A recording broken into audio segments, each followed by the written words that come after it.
कुछ दिन पहले किसी ने मुझसे पूछा कि क्या मैं आदियोगी शिव का फैन हूँ। फैन क्लब तब शुरू होता है जब लोगों की भावनाएं किसी के साथ उलझ जाती हैं। मैं निश्चित रूप से उनका फैन नहीं हूँ।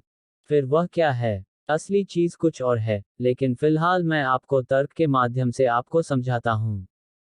आखिरकार, किसी भी पीढ़ी में किसी इंसान की कद्र उस योगदान के लिए की जाती है जो उसने उस पीढ़ी या आने वाली पीढ़ियों के लिए किया है। इस धरती पर कई शानदार लोग आए हैं जिन्होंने कई मायनों में दूसरे लोगों के जीवन में योगदान दिया है। कोई प्यार की लहर लेकर आया, किसी ने ध्यान की लहर चलाई, कोई और आर्थिक खुशहाली की लहर लेकर आया जो उस समय की जरूरत के मुताबिक था। जैसे महात्मा गांधी के प्रति पूरे सम्मान के साथ यह कहा जा सकता है, यह उनको नीचा दिखाने के लिए नहीं है। आज़ादी के पहले का समय होने के कारण उनके तरीकों, उनकी तरकीबों और उनके काम करने के अंदाज ने उन्हें एक खास ऊंचाई तक पहुंचाया। वह सही शख्स थे और उन्होंने उस समय के हिसाब से अद्भुत चीजें की, लेकिन वह हमेशा प्रासंगिक नहीं होंगे। या मार्टिन लूथर किंग की बात करें तो उन दिनों भेदभाव था, इसलिए वह बहुत महत्वपूर्ण थे। लेकिन अगर समाज में ऐसी कोई समस्या नहीं होती तो वह सिर्फ एक साधारण इंसान होते। अगर आप इतिहास में वापस जाएं तो बहुत से महापुरुष रहे हैं, लेकिन वे काफी हद तक समय की उथल पुथल, समय की जरूरत या उस समय एक तरह का भ्रष्टाचार फैला होने के कारण महत्वपूर्ण थे। अगर आप गौतम बुद्ध को देखें, समाज उस समय कर्मकांडों में इतना लिपटा हुआ था कि जब उन्होंने बिना किसी कर्मकांड के एक आध्यात्मिक प्रक्रिया शुरू की तो वह तत्काल लोकप्रिय हो गया। अगर इस समाज में बहुत कर्मकांड नहीं होते तो उसमें कोई नयापन नहीं होता और वह इतना महत्वपूर्ण नहीं होता। कई मायनों में कृष्ण बहुत महत्वपूर्ण थे, लेकिन फिर भी अगर उस समाज में कोई संघर्ष नहीं होता, अगर पांडवों और कौरवों के बीच कोई लड़ाई नहीं होती, तो वह सिर्फ अपने आसपास की जगहों पर प्रभावशाली होते। उनका कद इतना बड़ा नहीं होता। या अगर राम की पत्नी का हरण नहीं किया जाता तो वह भी किसी दूसरे राजा की तरह होते, शायद एक बहुत अच्छे राजा की तरह याद किए जाते या कुछ समय बाद लोग उन्हें भूल जाते। अगर सारा युद्ध न होता और लंका न जलती तो उनका जीवन बहुत महत्वपूर्ण नहीं होता। महादेव की कहानी आदियोगी या शिव का महत्व यही है, ऐसी कोई घटना नहीं हुई, कोई युद्ध नहीं हुआ, कोई टकराव नहीं हुआ। उन्होंने युग की जरूरतों पर ध्यान नहीं दिया। उन्होंने मानव चेतनता को इस प्रकार से बढ़ाने के साधन और तरीके दिए कि वे हर युग में प्रासंगिक रहें। जब लोग भोजन, प्यार या शांति से वंचित हों और आप उनकी कमी को पूरा करते हैं, तो आप उस समय सबसे महत्वपूर्ण बन सकते हैं। लेकिन जब ऐसा कोई अभाव न हो, तो एक इंसान के लिए सबसे महत्वपूर्ण आखिरकार यह है कि खुद को और ऊपर कैसे उठाएं या खुद को विकसित कैसे करें। हमने सिर्फ उन्हें महादेव की उपाधि दी क्योंकि उनके योगदान के पीछे की बुद्धि, दृष्टि और ज्ञान अद्भुत है। इससे कोई फर्क नहीं पड़ता कि आप हर हर महादेव। आप सभी का फिर से एक बार स्वागत है। आप पुरुष आज हम जानने वाले हैं कि श्रावण मास क्यों प्रिय है शिव को। तो चलिए बिना आपका समय गवाए शुरू करते।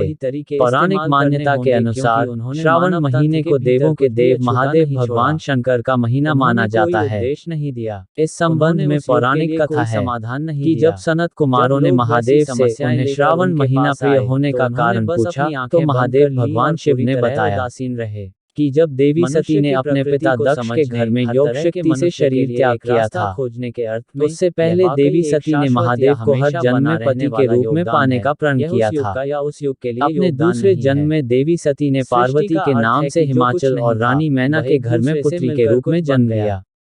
पार्वती ने युवावस्था के श्रावण महीने में निराहार रहकर कठोर व्रत किया और उन्हें प्रसन्न कर विवाह किया।